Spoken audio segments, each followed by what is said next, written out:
Hey, good afternoon. This is Meredith Lego, and my YouTube channel is on Ascension Science and the expansion of consciousness. And today I'm going to share a channeling that I received. It actually goes back to a source that I initially started to share on this channel, this YouTube channel, which is Ascended Master Hilarion. And so I had some questions a little bit more about some of the content he provided, which I've already done some videos on, and I'll try and include them as links in the comments section here, or the description section. But essentially it has to do with the stages of ascension. And he initially described that we go through, I think it was 5 or 6 initiation stages of ascension, and that's where he covered it. Since then I've learned that it's actually quite broader than that, but at least at the time that I was working with him, that's what he provided. And so a huge part of the first, second, and third, and fourth stages had to do with really gaining control over your physical, your emotional, your mental, and your etheric or energetic bodies. And so in this particular video, he's going to talk a little bit more about that in terms of how that actually is all interconnected when going through this journey. And I think this is actually a pretty, I found this to be a pretty powerful message of how you can continue to work on yourself and why they're so interconnected. So I'll just start reading. Mastery of the 4 lower bodies are the first, second, third, and fourth initial stages of ascension initiation. The most important stage is the third, or control of the mental body, the thoughts, and the ego. The ego is a construct that can be easily influenced as well as thoughts. It's important to understand what thoughts occur in your mind space and the origination of the thought. When you have a thought, it is good to reflect if the thought was self-generated or if the thought comes from another human, non-human, telepathically, or scalar wave source. So pausing right there. I think this is important because oftentimes we tend to have different thoughts that influence, our opinions. And I think that's okay because that, obviously helps us, learn and evolve. And, if we ponder it, it can change our point of view or perspective about just life and reality. But sometimes, some thoughts can be something that you've, it's just popped into your head as in a self-sourced thought. And sometimes you're getting thoughts, sent to you from other sources. Like, for example, Master Hilarion would be an external source, or the news might be an external source, or your neighbor across the street telling you something might be an external source. So, and obviously what, you've come to learn in this channel is that there's a lot of non-human and non-physical sources that are out there as well. That essentially can be feeding you thoughts. And I have actually also had the experience of getting content or input sent through carrier waves, if you will. So, it's not that I took it, but I observed that I was picking up frequencies that were almost like technology waves, if you will. So radio waves or, other sorts of waves that are emanating content that's coming in through, let's say, a source of technology. So the point being is that you could be picking up different energies and frequencies that can influence your thoughts. And he's saying, just make sure that you're very mindful and start to really dissect or discern what might be self-generated and what might be for an external source. So he goes on to say that as an extreme example, all thoughts of suicide never source from within, from the higher self. They are always sourced from an external source. And I thought that was pretty interesting. So the question is, what would it be sourcing from? One approach to help you discern the source of a thought is to assess how the thought makes you feel. Does it bring happiness, guilt, shame, fear? Any thoughts that carry a lower frequency feeling are never sourced from the higher self. They are always sourced from the ego or an external source. Control what thoughts you want to allow into your head space. Once you can distinguish between the two, you can then gain mastery or control of your emotions. For example, if you know that fear programming from an external source, from external sources are not from within, you can choose to not allow it to affect you. You can choose to give into fear or transmute the thought and feeling into something more positive. This is the exercise and the very important work of exploring all the emotions you have which are triggering. In addition, you can still experience patterns of events in your life which still trigger you, or excuse me, if you continuously experience patterns of events in your life which still trigger you, you have an emotional energy blockage that must be dealt with or cleared. Without this, the pattern will continue.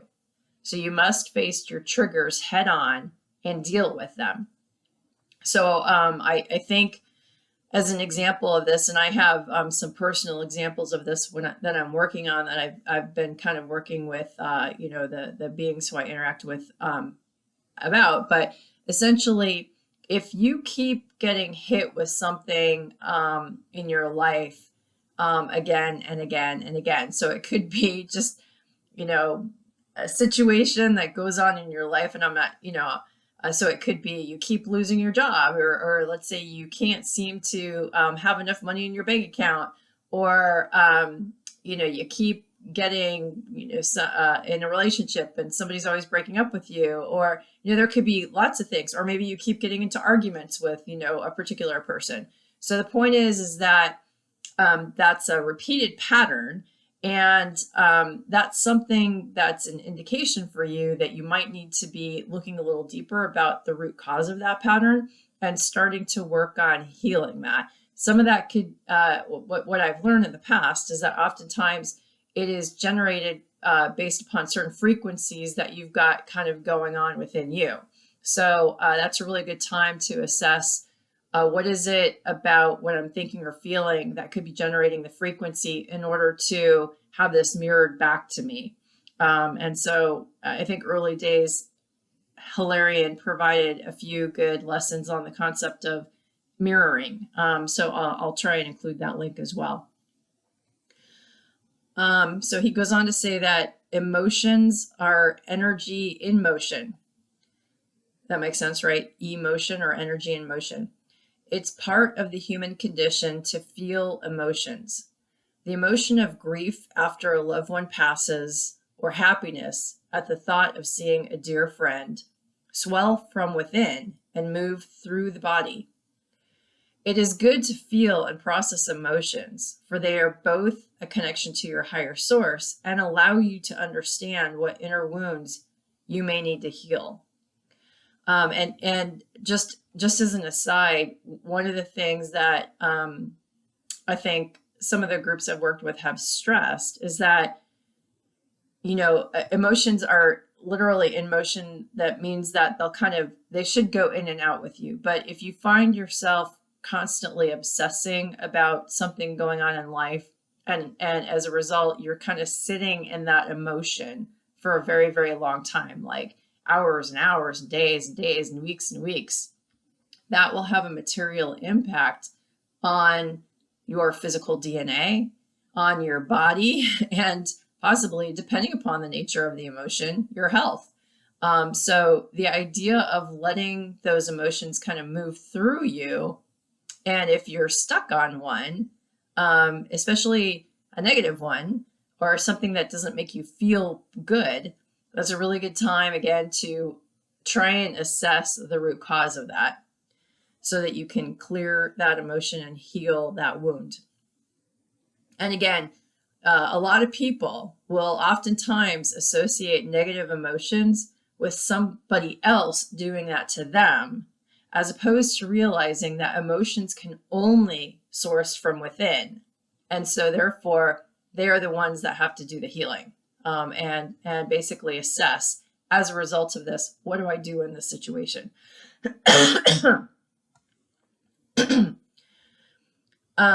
So he goes on to say that in most humans, inability to control the mental landscape and then heal the emotional wounds cause addictive or codependency patterns, or pattern energies with other humans in relationships.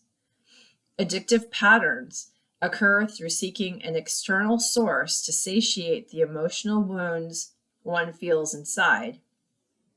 Examples are drugs, alcohol, eating disorders, overspending, gambling, sexual, excessive time spent on social media, etc.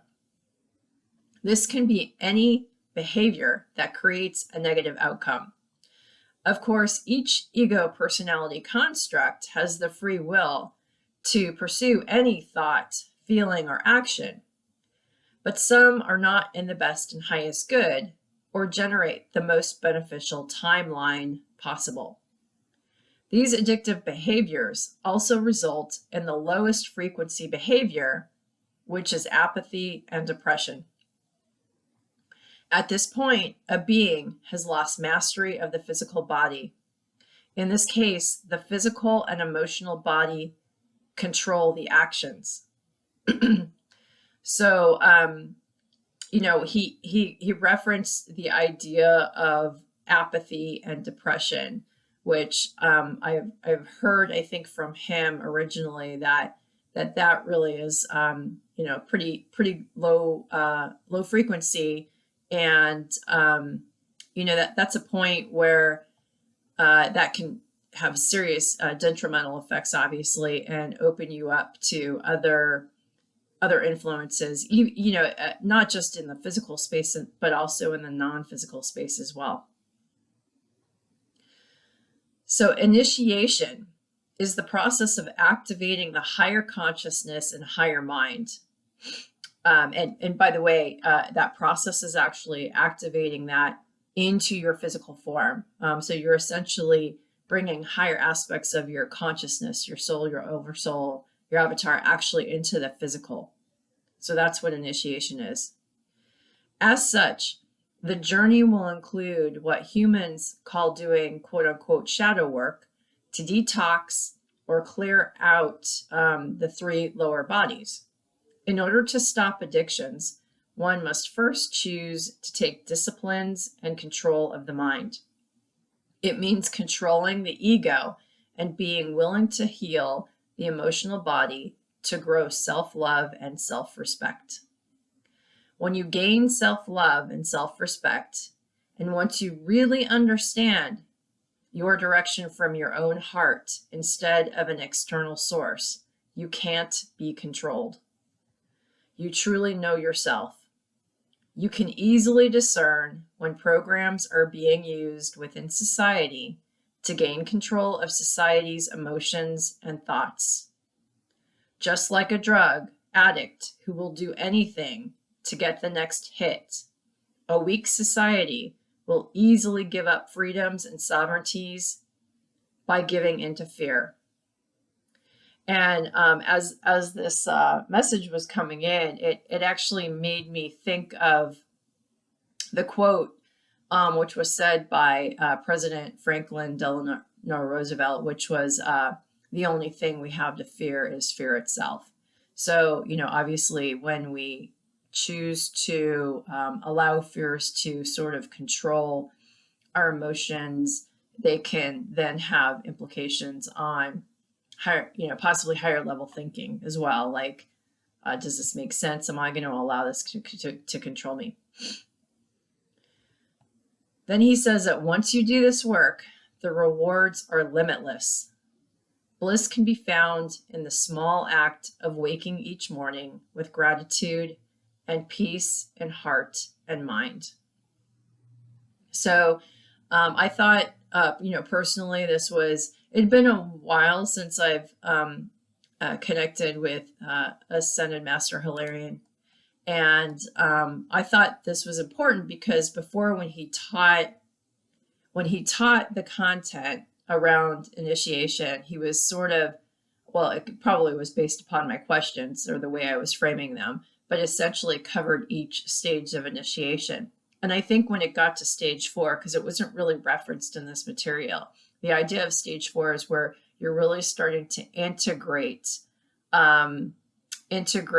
those aspects of, integrate really the different aspects of your energy. You're starting to integrate your feminine and your masculine energy. So there's sort of this integration process that's going on. But in order to get there, this is the first path. And what he's saying is that they're a bit codependent, or they work together. So in other words,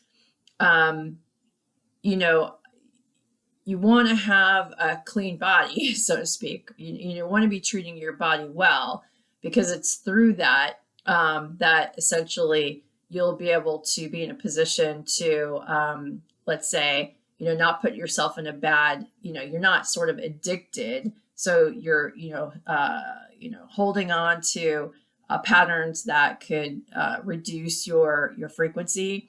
And, essentially that allows you to do the type of work that it takes, to heal your emotional wounds, and then to start to pull in that kind of higher consciousness or higher mind. But at the same point, it takes also the higher mind in order then to, assess, it takes the willingness to also use your higher mind to assess what thoughts are coming at you, if they're your own or somebody else's, and also what emotions are going on in your body and the implications of those emotions. Like, where do those emotions source from? Are they immediate? Are they something that you can allow to move through you?